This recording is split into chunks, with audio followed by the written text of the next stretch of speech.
हादसे के अगले दिन भी राहत और बचाव कार्य युद्ध स्तर पर जारी है। हादसे में मारे गए 230 यात्रियों और 12 क्रू मेंबर्स में से अधिकांश के शवों की पहचान के लिए डीएनए जांच की प्रक्रिया तेज कर दी गई है।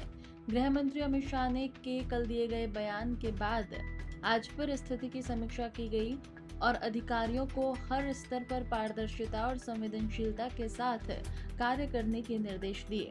गुजरात सरकार ने बताया कि देश और विदेश में मौजूद मृतकों के परिजनों से लगातार संपर्क साधा जा रहा है। जिन शवों की शिनाख्त हो चुकी है, उन्हें परिवारों को सौंपने की प्रक्रिया शुरू कर दी गई है।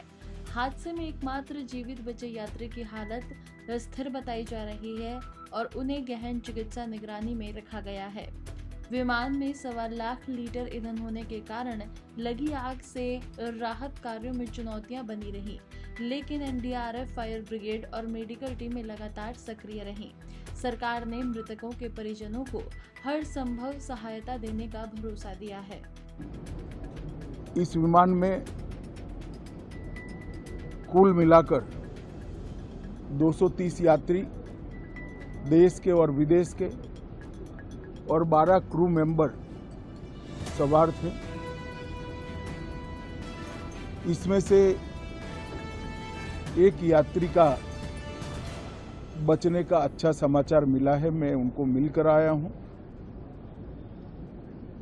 मृत्यु का आंकड़ा तो डीएनए परीक्षण और यात्रियों की पहचान के बाद ही अथॉरिटी अधिकृत रूप से घोषित करेगी,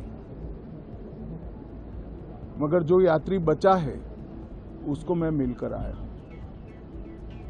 घटना के तुरंत बाद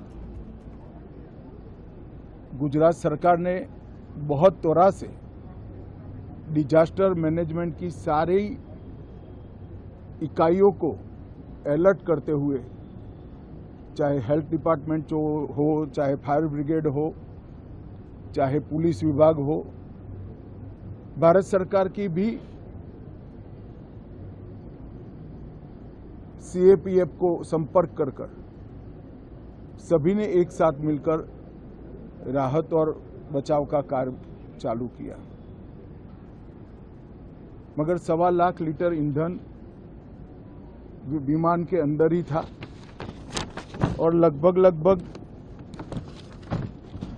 गर्मी तापमान इतना ऊंचा हो गया कि किसी को बचाने की मौका ही नहीं मिला।